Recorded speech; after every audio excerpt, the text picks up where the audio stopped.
Bismillahirrahmanirrahim. Assalamualaikum warahmatullahi wabarakatuh. Hari ini kita berjumpa lagi dengan mata kuliah Enterprise Arsitektur dan tidak terasa sudah masuk pada pertemuan ke-7. Baik, pada pertemuan ke-7 ini sebagaimana urutan BDAT, maka kita sudah ada pada layer yang ketiga, yakni layer A ya. BDA, jadi A-nya adalah application.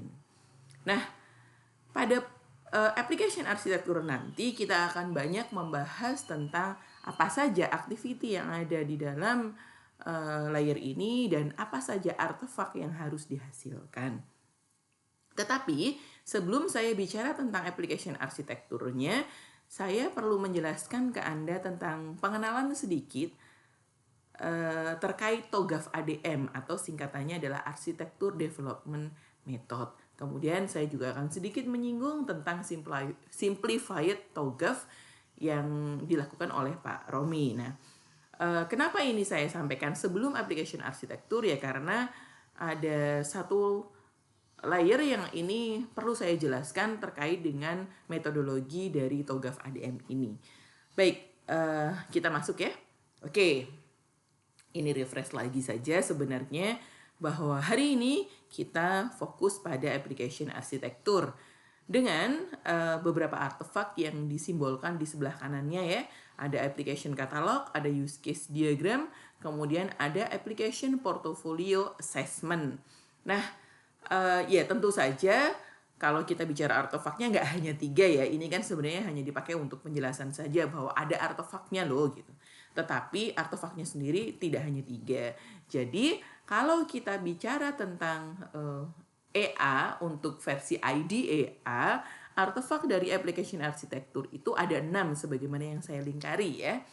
Jadi ada application principle, ada application portfolio catalog, kemudian application use case diagram, application user and location diagram, application communication diagram, kemudian ada application business process matrix, ada application classification matrix, dan ada application data matrix.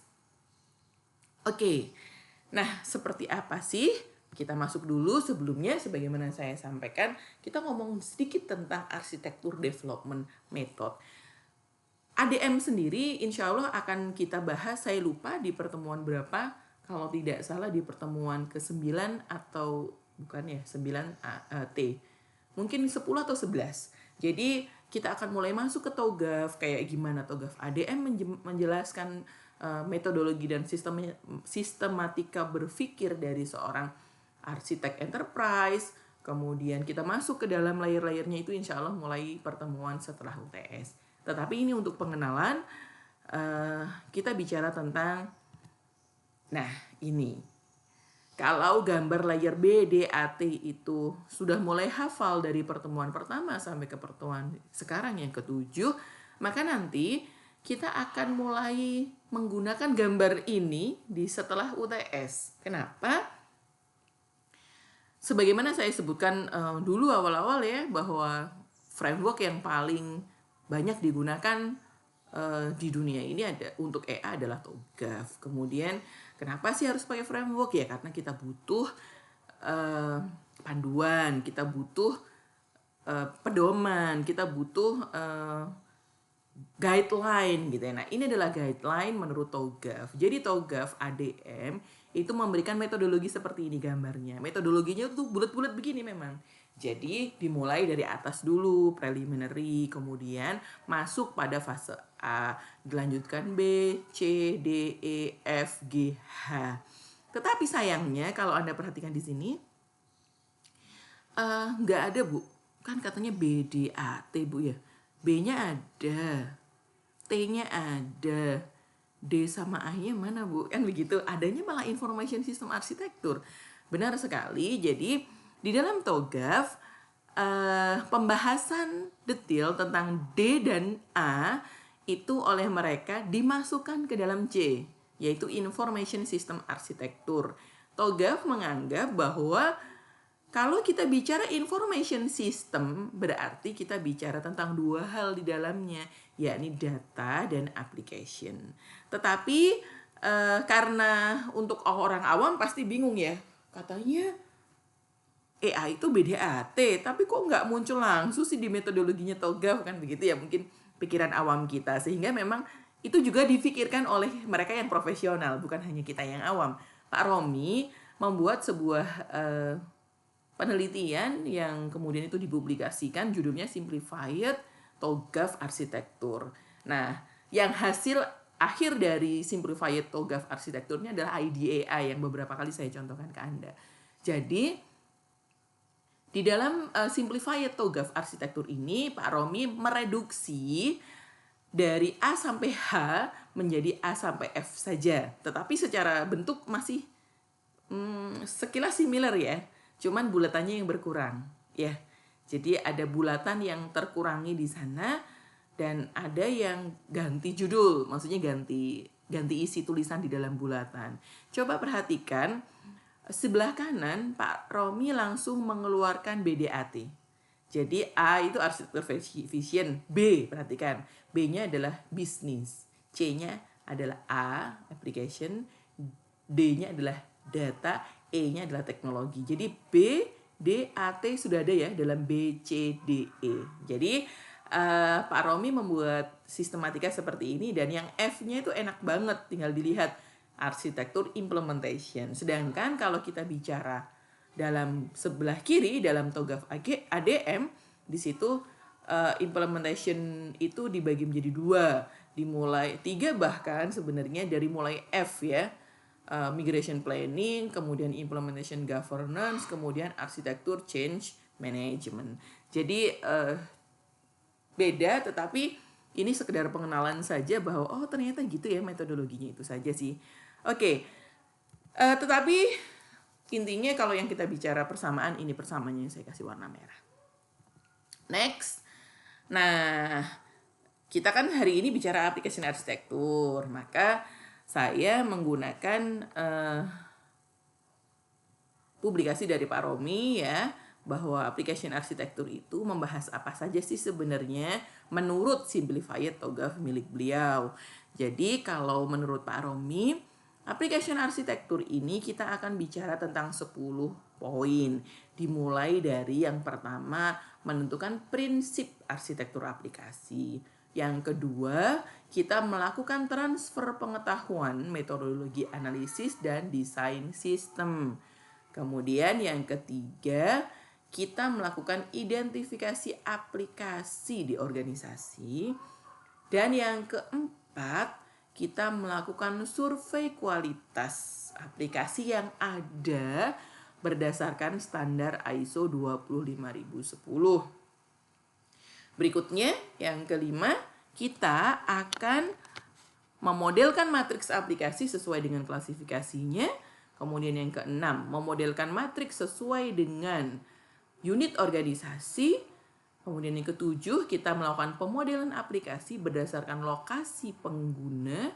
Yang kedelapan, kita memodelkan aplikasi dengan use case diagram. Yang kesembilan, kita melakukan pembaruan solution concept diagram.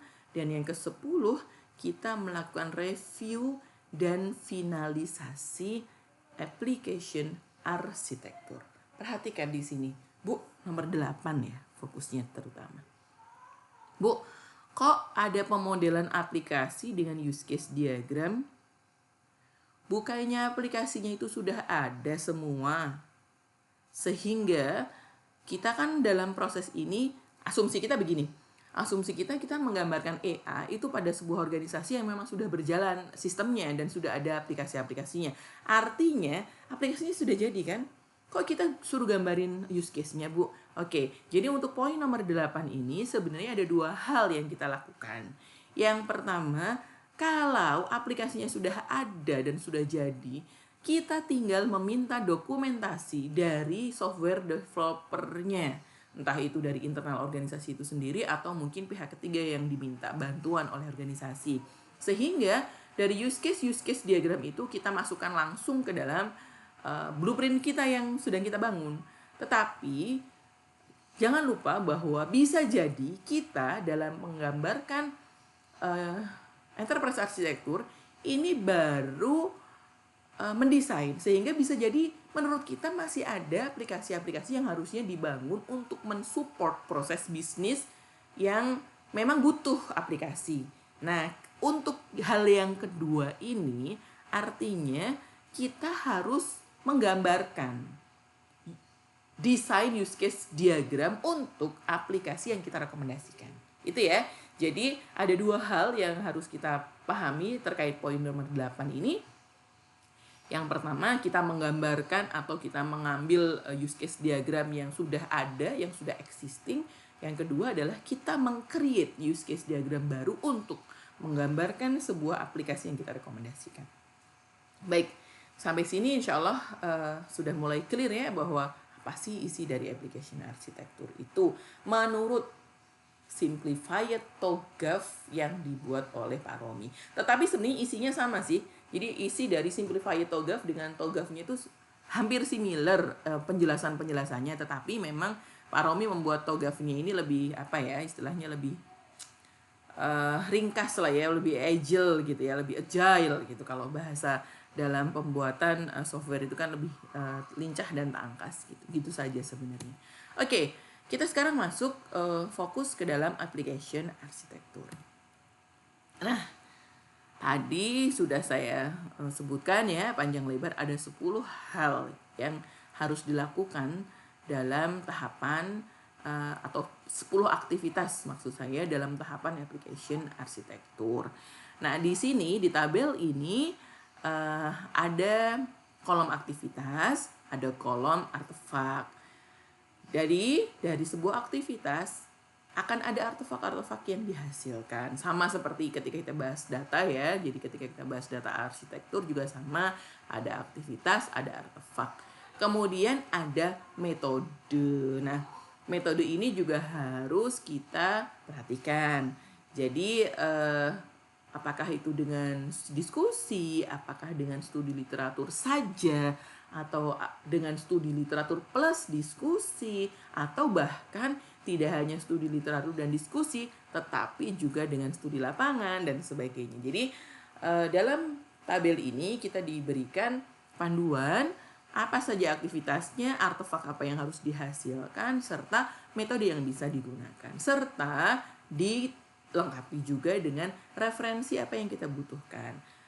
Nah, ternyata ada referensi yang itu kita butuhkan, yaitu katalog aplikasi. Ini kita minta ke siapa? Ya ke perusahaan, kan bisa jadi mereka sudah punya ya, organisasi itu sudah menyimpan katalog aplikasi tentang list dari aplikasi yang mereka miliki. Karena kan tugas kita di dalam tahapan application architecture itu kan salah satunya adalah membuat list apa saja aplikasi yang sudah ada. Nah, selain katalog aplikasi, di aktivitas nomor 3, pada saat kita benar-benar melakukan identifikasi, biar lebih terstruktur dan kelihatan, saya pakai laser point dulu ya. Baik. Oke ya, jadi aktivitasnya ini. Tadi saya bahas katalog aplikasi itu ini. Ini nggak ada artefaknya, perhatikan. Jadi kita ngomongin panjang lebar, studi literatur, studi lapangan, sama diskusi yang direferensikan oleh katalog aplikasi itu belum ada artefaknya. Iya, ngapain kok nggak ada artefaknya, Bu? Ya karena ini kita baru melakukan transfer pengetahuan. Jadi kita baru nanya nih ke mereka-mereka. Tetapi tugas kita yang utama sebagai enterprise architect adalah nomor 3 ini. Kita melakukan identifikasi sehingga hasilnya adalah list atau katalog. Ini artefaknya adalah katalog dari application portfolio. Nah, kalau tadi pada saat kita transfer pengetahuan, kita meminta katalog aplikasi dari mereka yang sudah existing, yang sudah ada gitu, yang sudah terimplementasi di lapangan, maka di fase atau aktivitas yang ketiga ini kita perhatikan mulai fokus pada proses bisnis. Ini yang tadi saya sampaikan terkait dengan poin nomor 8. Jadi nomor 8 tadi kita bicara tentang use case ya. Sebelumnya di slide sebelumnya saya bicara, Bu kok ada bikin use case, Bu? Ya, use case yang pertama tadi saya sampaikan, kita tinggal minta datanya kepada sang developer. List developernya atau list aplikasi yang dibuat oleh para developer. Kalau dibuat oleh developer ya, kalau dibuat oleh internal ya pokoknya ada listnya kan. Kita tinggal minta pada saat kita transfer pengetahuan itu. Tetapi di poin nomor 3 ini kita sudah mulai berpikir apa saja aplikasi yang kira-kira akan kita bangunkan atau akan kita rekomendasikan, karena mungkin bisa jadi bukan kita yang bangun juga ya. Apa yang akan kita rekomendasikan kepada perusahaan? Karena apa? Karena ketika kita melihat proses bisnis yang sudah selesai dibuat di fase B, ya, B, D, ingat ya.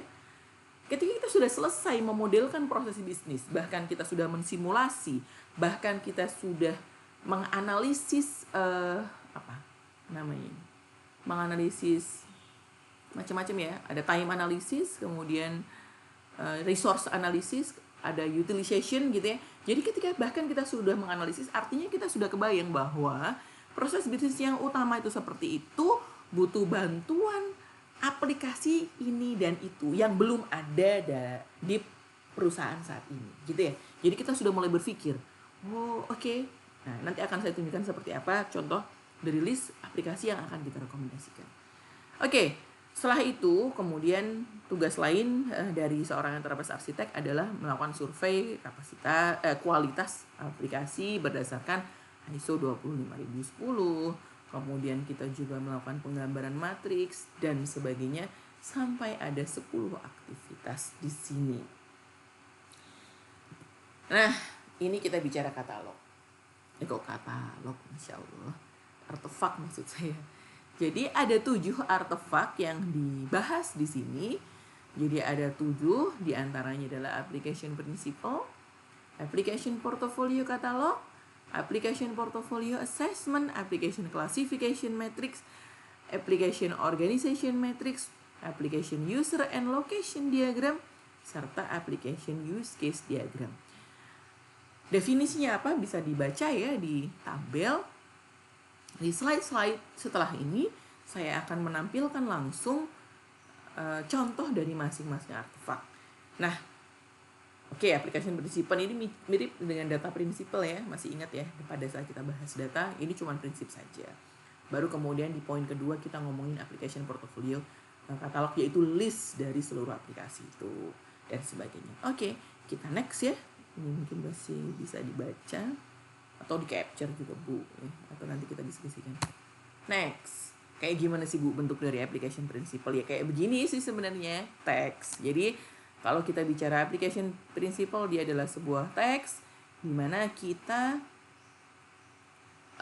ya sudah memberikan informasi dan pengetahuan ya kepada para pengguna para pengguna enterprise arsitektur kita atau IT blueprint kita bahwa ternyata ini loh prinsip-prinsip yang harus dan yang sudah mungkin diimplementasikan dalam organisasi. Yang pertama tentang integrasi. Ternyata pengembangan aplikasi itu harus memiliki kapasitas integrasi antar aplikasi gitu ya. Jadi sebenarnya kita cuman ini aja sih melakukan edukasi gitu ya kepada mereka bahwa harus loh integrasi itu.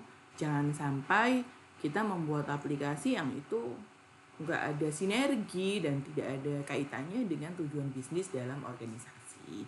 Kemudian kita juga memberitahu bahwa ada yang disebut dengan early warning, ada juga tentang reusable gitu ya, kemudian tentang kemandirian teknologi dan sebagainya. Jadi ini semua kita dapatkan dari sebagaimana kita di sini ya, kita dapatkan dari studi literatur dan diskusi. Jadi kita sebagai arsitek enterprise sudah tahu, tetapi kan kita harus diskusikan ke mereka. Kita sudah tahu nih prinsip-prinsip yang baik dalam pembangunan aplikasi itu apa.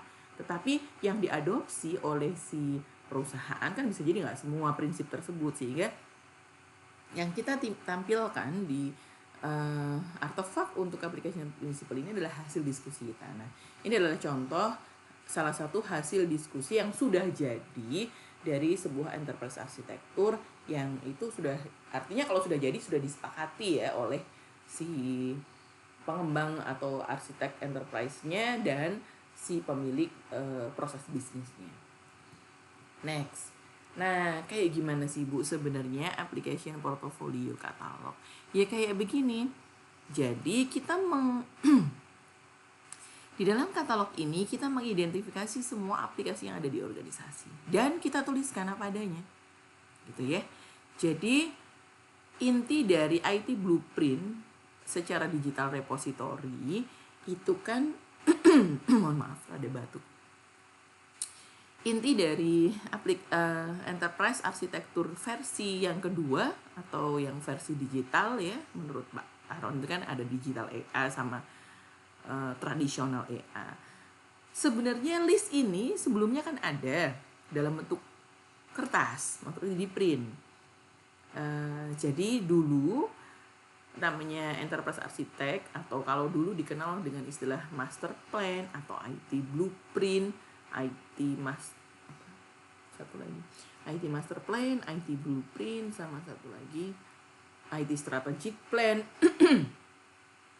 Itu semua bentuknya adalah dokumen di print, dijilid rapi, ditaruh di rak buku gitu. Jadi kalau ada yang nanya bagaimana perusahaan Anda mendesain sebuah aplikasi, itu diambil bukunya. Atau kalau ditanya oleh auditor mungkin apa saja aplikasi yang Anda miliki, dibuka bukunya. Padahal kalau kita bicara aplikasi bisa jadi kan ini berkembang. Jadi nambah kan 3 bulan kemudian beli aplikasi baru lagi, atau aplikasi yang lama sudah nggak kepake, statusnya kayak gimana. Itu tidak terupdate dengan baik di dalam dokumen-dokumen di print itu tadi kan. Karena kan kalau kita bicara dinamika perusahaan itu kan cepat sekali berubah.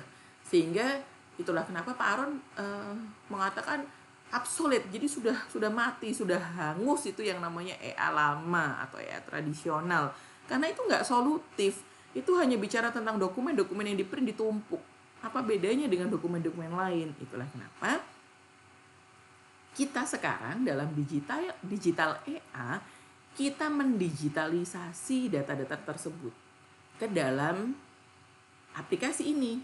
Jadi ada listnya semua. Misal itu ya, ada aplikasi absensi, itu bisa diklik.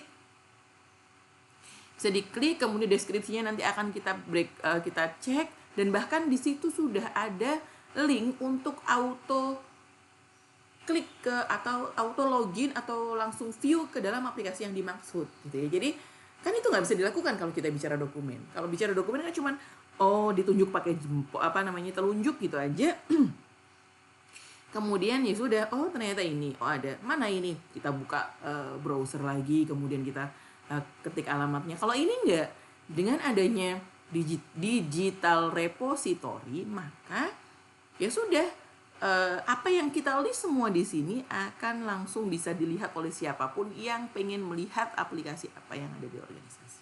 Begitu ya. Jadi ini adalah contoh dari application portfolio catalog. Nah, misalnya ini kalau pengen tahu aplikasi manajemen kayak gimana, kita tinggal klik, kemudian akan muncul penjelasan di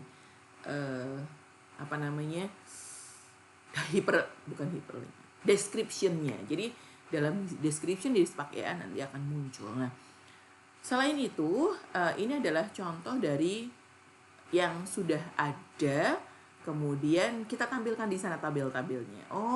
Ternyata ini adalah aplikasi fungsi pembelajaran dan kemahasiswaan. Itu ada banyak aplikasinya loh. Ada aplikasi bernama Tracer Study, ada aplikasi sistem perjalanan dinas. Ini kan dari data-data yang ada di lapangan, tabel seperti ini kemudian kita masukkan ke dalam yang tadi list ini semua.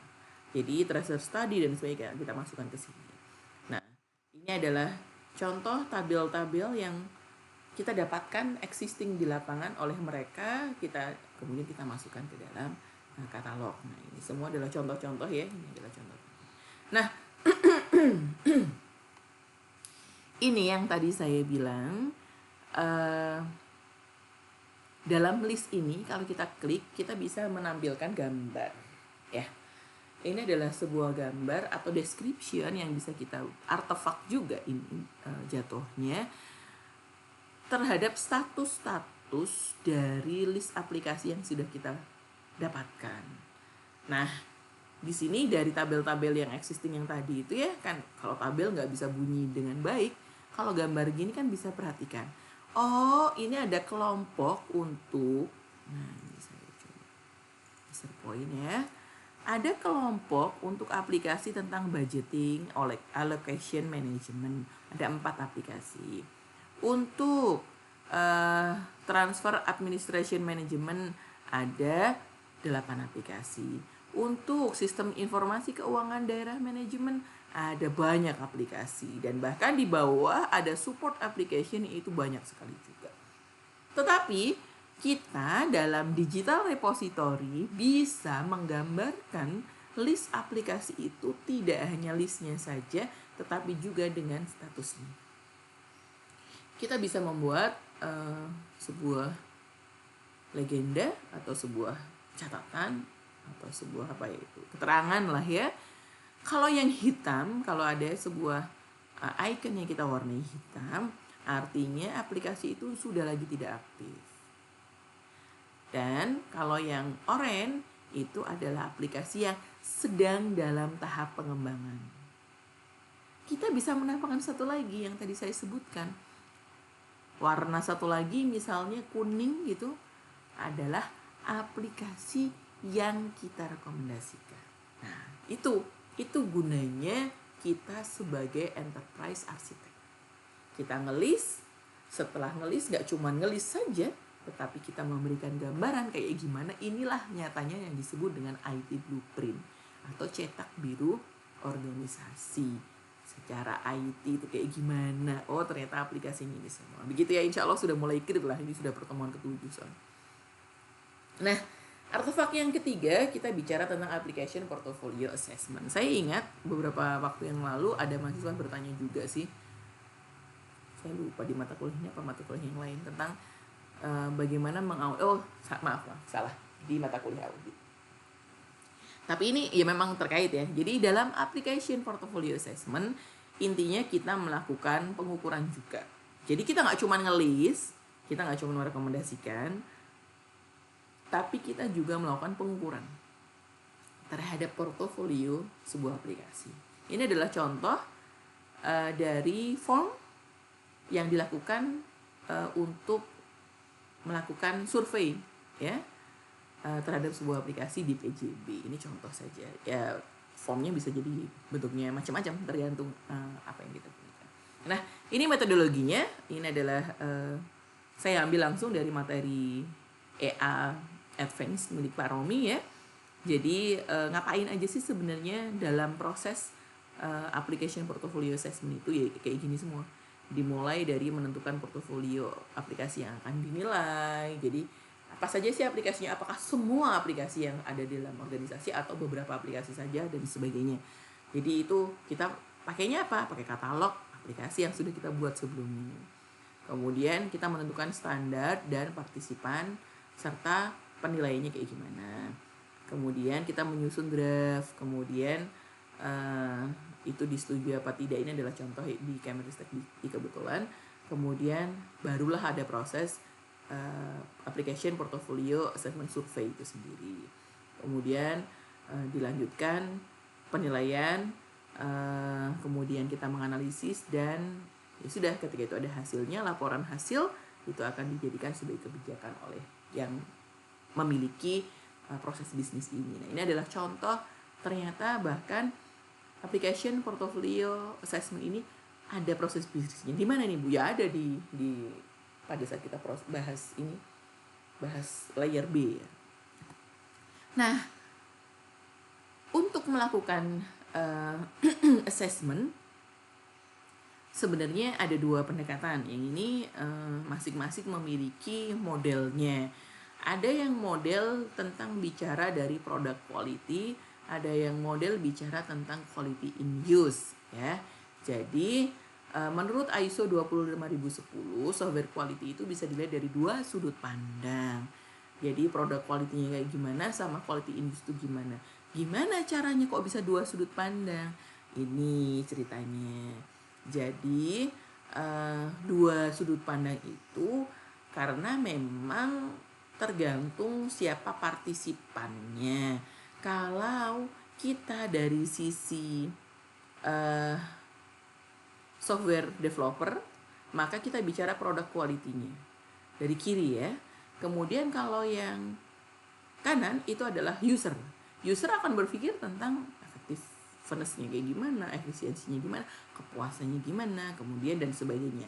Nah, ini adalah dua sudut pandang yang itu kalau menurut saya memang fair gitu ya. ISO berpikir bahwa kalau kita menguji kualitas sebuah software ya jangan dari sudut pandang developer saja. Kalau dari sudut pandang developer, segala sesuatu yang sudah terpenuhi requirements-nya, sudah mengimplementasikan sesuai permintaan, ya sudah selesai kan begitu.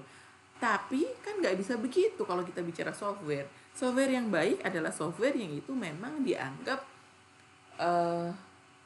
sesuai dengan permintaan oleh pengguna menurut sudut pandang pengguna, bukan hanya menurut sudut pandang kita sebagai developer. Nah, itulah kenapa kalau dalam ISO 25010 ini model yang dua tadi itu dibagi menjadi dua partisipan yang berbeda. Partisipan yang pertama yaitu pegawai, di mana mereka semua adalah user.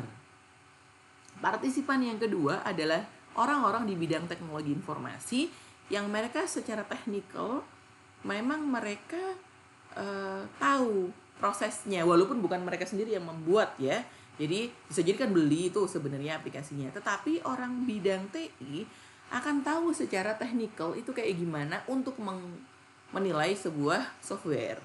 Sedangkan untuk yang user yang atas itu mereka ngomongin tentang sisi fungsional.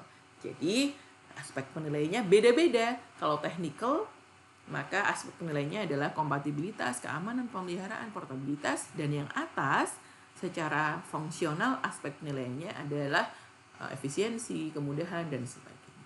Nah, kemudian kalau di dalam ISO 25010 dua sisi ini dibuat semacam kuadran. Jadi atau semacam dua sumbu X sama sumbu Y. Dimana kalau yang bawah technical quality dari kita sebagai si orang IT yang mendevelop atau yang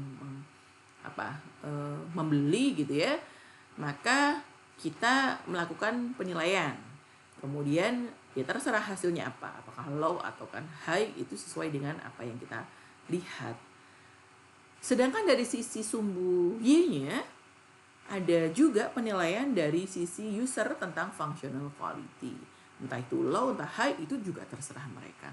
Setelah semua nilai masuk dari dua sisi ini, kemudian kita mapping ke dalam kuadran, di mana ketika sebuah software dianggap secara teknikal itu high, dan secara, ini misalnya kita ngomongin yang hijau dulu, secara teknikal dia high dan secara fungsional menurut user tuh high, maka kita pertahankan aplikasi tersebut, kita maintain. Ya memang berarti itu aplikasi disukai dan memang powerful kan begitu. Tetapi ada kalanya menurut user itu enak aplikasi itu, dibutuhkan dan pokoknya solutif lah gitu. Tetapi menurut kita, ini ya, menurut kita itu low, entah karena database-nya itu sudah nggak bisa lagi di upgrade, tidak bisa lagi disinkronize dengan database aplikasi-aplikasi yang lain, sehingga nggak bisa berkomunikasi dengan aplikasi yang lain. Kita kan yang tahu itu, user kan nggak tahu itu platform database yang dipakai apa, kan mereka nggak tahu. Pokoknya mereka tahunya aplikasi itu bagus, versi mereka. Kalau seperti itu, kenyataannya menurut user itu high expectation dan satisfaction-nya high, tetapi menurut kita low, maka solusinya adalah di-replace. Aplikasi itu tetap ada, tetapi kita ganti dengan yang baru. Ya, kita buat aplikasi baru untuk menggantikan aplikasi itu. Kenapa ya? Karena memang masih dibutuhkan, kan begitu. Tetapi ada kalanya, ini yang kuning, ada aplikasi yang dianggap nggak butuh, nggak penting gitu ya menurut user, udah nggak penting, nggak bagus dan sebagainya, karena dia low gitu ya, fungsionalnya low. Tetapi di sisi yang lain, kita sebagai orang TI berpikir, loh, jangan kalau itu dibuang gitu ya, itu butuh kita tinggal melakukan reassess ya, kita mencoba melakukan konfirmasi lagi, masalahnya di mana sih kok mereka berpikir itu jelek, masalahnya di mana mereka berpikir itu nggak dibutuhkan. Jangan-jangan mereka nggak tahu kebutuhannya. Misalnya kayak AI ini ya, mungkin AI bagi user ketika tahu ya apaan sih ini, nggak banget gitu. Tapi menurut kita loh ini IT blueprint penting gitu, sehingga perlu dilakukan reassess, kita melakukan assessment ulang gimana caranya, entah itu, nah itu skenario-nya banyak ya, entah itu dengan kita melakukan sosialisasi lagi, entah kita kemudian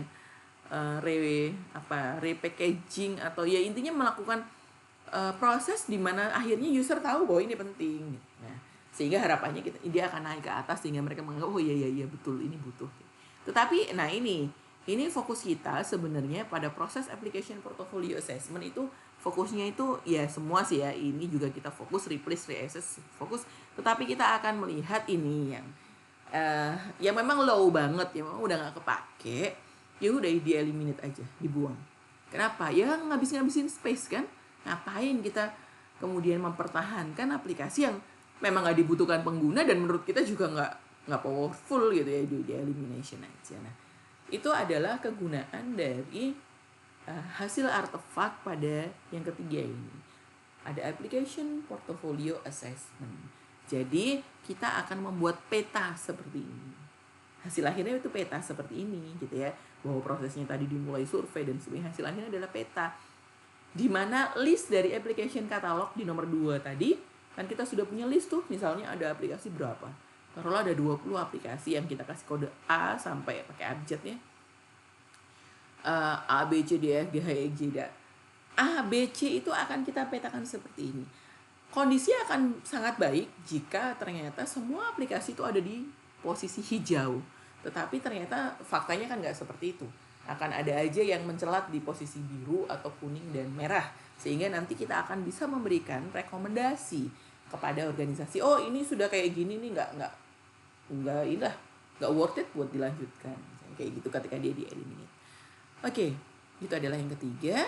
Nah, kemudian ini sehingga ini adalah contoh-contoh tabel-tabel yang diberikan oleh Pak Romi untuk nama aplikasi, kemudian pengusulnya apa, yang ini akan bisa kita pikirkan ketika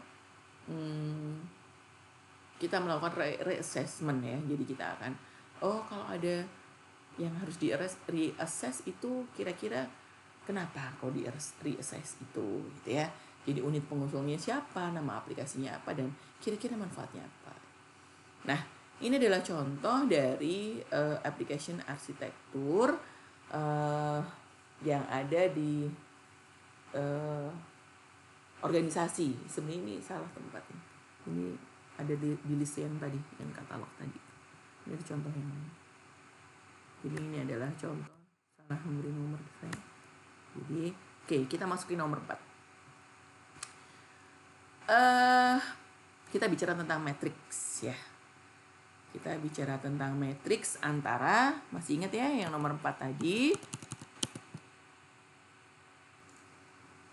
Jadi ada matriks antara aplikasi dengan organization. Nah, ini adalah contoh bagaimana kita membuat matriks. Organisasi apa saja sih yang mengakses dan menggunakan aplikasi yang sama. Nah, ini contoh. Ada aplikasi Sinergi SIKD. Ternyata ini digunakan oleh 3 unit organisasi di bawah Direktorat Evaluasi Pengelolaan dan Informasi Keuangan Daerah, yaitu tepatnya di subdirektorat bla bla bla, subdirektorat apa dan subdirektorat apa. Kelihatannya di sini ada warna-warnanya. Nah, ini adalah contoh matriks antara aplikasi dan unit organisasi. Insya Allah Anda masih ingat ya, ketika kita bicara D, ini juga kita lakukan matriks ini antara data dan organisasi yang bersesuaian, unit organisasi yang bersesuaian. Jadi data ini dipakai oleh sub organisasi yang mana sih? Dua-duanya kita pakai ya. Jadi baik data maupun aplikasi kita pakai dengan tujuan yang berbeda. Kalau kita bicara data, kita kan bicara tentang data ini dipakai oleh siapa aja. Nah, data ini ini nanti akan ada hubungannya antara data dengan aplikasi juga. Ini ngomongin aplikasi dulu. Ternyata kita memetakan juga aplikasi ini dipakai oleh apa saja, yang aktif menggunakan aplikasi ini apa saja. username passwordnya yang punya siapa saja, karena bisa jadi kalau yang putih-putih gini mereka nggak pakai, ngapain dikasih username password kan gitu. Nah ini adalah contoh antara aplikasi dengan sama dengan fungsi fungsi apa namanya organisasi juga ya. Jadi ini sama nomor 4 gitu. Tapi nanti dia ini yang kelima, kita bicara tentang aplikasi dengan bisnis functionnya. Oke, ini ada aplikasi dengan bisnis function yang mana? Ini juga di matrikskan. Kita satu-satu milah, oh itu sama dengan bisnis functionnya itu, gitu ya. Kemudian ada lagi yang poin yang ke-6 ini, ada application user and location diagram, di mana kita bicara tentang oh ternyata ini kita gambarkan kalau yang tadi itu menggunakan matriks, ini kita location diagram tuh kita bicara tentang oh ternyata untuk lokasi kan bisa jadi kita bicara tentang perusahaan itu ada ininya ya, ada kantor cabang gitu ya, sama kayak kalau di Ristek Dikti itu kan ada juga kampus-kampus dan sebagainya. Itu kita bedakan gambar-gambarnya. Jadi oh ternyata aplikasi ini adanya di mana posisinya. Jadi antara application user and location diagram itu kita gambarkan juga seperti ini kira-kira gambarnya. Ini misalnya untuk yang di Python, untuk yang di Cirata ini kebetulan sepertinya untuk yang PJB. Seperti itu. Jadi antara application, user, and location diagram kita gambarkan sehingga kita punya bayangan, oh ya itu semua gitu. Nah ini yang belum kita bahas tentang application use case diagram. Kita tahu bahwa aplikasi use case ini adanya di dalam aplikasi. Ingat ya itu ya. Jadi kita tidak membuat use case untuk organisasi betapa banyaknya. Jadi use case diagram ini untuk application. Jadi kita dimulai dari list aplikasi dulu kan seperti ini. Jadi untuk enterprise sistem informasi keuangan daerah itu ada aplikasi, listnya ada 3. Kemudian untuk support application ada ini sekian banyak gitu. Nah use case diagramnya itu sesuai dengan aplikasi yang mau kita tunjukkan atau yang kita lihat gitu. Oke, ini contoh. Ketika kita bicara core SIKD gitu ya, kita membuat gambaran seperti ini. Oh, use case ini dia make aplikasi ini. Sebenarnya bukan aplikasi kalau kita bicara, ini adalah proses bisnis ya. Proses bisnis ini, proses bisnis ini kemudian digambarkan secara keseluruhan terhadap posisi di organisasi ya. Jadi ini ada function operator, Pemda dan sebagainya, sehingga oh ini pakainya aplikasi ini gitu ya. Jadi use case-nya seperti itu. Untuk kayak kalau kita bicara BPMN tuh kayak level 0-nya gitu ya. Jadi kita buatkan seperti ini core-nya. Tetapi intinya bukan di core ini saja. Kalau core ini kan untuk melihat oh iya pakainya itu, listnya ke sini dan sebagainya. Ini nggak harus ada karena ini bisa juga sebenarnya terlihat di matriks. Tapi kalau kita buatkan ini jauh lebih baik karena kan orang punya bayangan. Nah, sebenarnya intinya ada di sini. Untuk use case terhadap core SIKD-nya itu ya, ini adalah gambar use case sebagaimana use case yang kita kenal.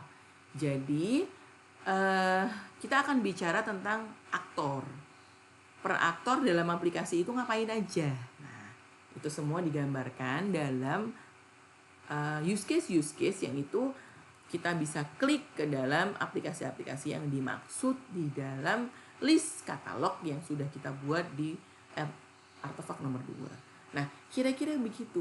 Jadi ini semua adalah artefak-artefak. Ini juga lanjutannya. Ini semua adalah artefak-artefak yang akan ada di dalam IT blueprint yang kita bangun. Jadi use case diagram tadi, yang application use case diagram, ketika kita double klik di sini akan keluar yang level 0-nya. Kalau misalnya nggak dikeluarkan level 0-nya pun langsung keluar di situ list aplikasinya, baru masuk ke dalam aplikasi satu-satu itu. Ketika kita double klik dalam folder-folder itu, muncullah use case untuk masing-masing aplikasi yang dimaksud. Itu kira-kira ya. Jadi sekarang kita sudah mulai punya bayangan tentang application arsitektur itu bentuknya seperti apa artefaknya, activity yang harus dilakukan juga apa saja, banyak sekali. Dan kita sudah mulai mengenal sedikit kenalan tadi ya dengan ADM. Tidak salah jika dikatakan bahwa enterprise arsitektur ini sebuah pekerjaan yang sangat besar dan tidak mungkin dikerjakan sendirian. Bahkan kalau menurut Pak Romi juga tidak mungkin atau mustahil dijadikan sebagai sebuah skripsi oleh satu orang. Bahkan itu S2 tesis sekalipun nggak akan selesai untuk satu orang. Yang terjadi kalau Anda mau kepikiran pakai AI ini sebagai skripsi adalah kita bicara bagian kecil saja. Misalnya kita ngomongin bagaimana melakukan proses bisnis mengimplementasikan bisnis arsitektur pada sebuah AI berbasis TOGAF. Jadi cuma satu aja. Karena kalau selesai semua itu impossible, besar sekali ya. Jadi AI ini sebuah pekerjaan atau sebuah project yang tidaklah kecil. 7 artefak yang kita pelajari dalam application arsitektur tadi, kebayang bikinnya ya lama kan, kita minta listnya, kita modelkan, kita analisis portofolio assessment-nya tadi, kemudian kita modelkan ke dalam matriks, itu butuh waktu. Tetapi kita harus tahu itu, dan kita tujuan dari mata kuliah EA adalah memberikan gambaran dan pembelajaran kepada calon enterprise arsitek tentang bagaimana cara membuat EA sesuai standar internasional. Itu mungkin yang bisa saya sampaikan pada pertemuan hari ini. Semoga bermanfaat. Kurang lebihnya saya mohon maaf. Kita akan lanjutkan nanti diskusi di sinkronus via Zoom ya. Saya akhiri. Assalamualaikum warahmatullahi wabarakatuh.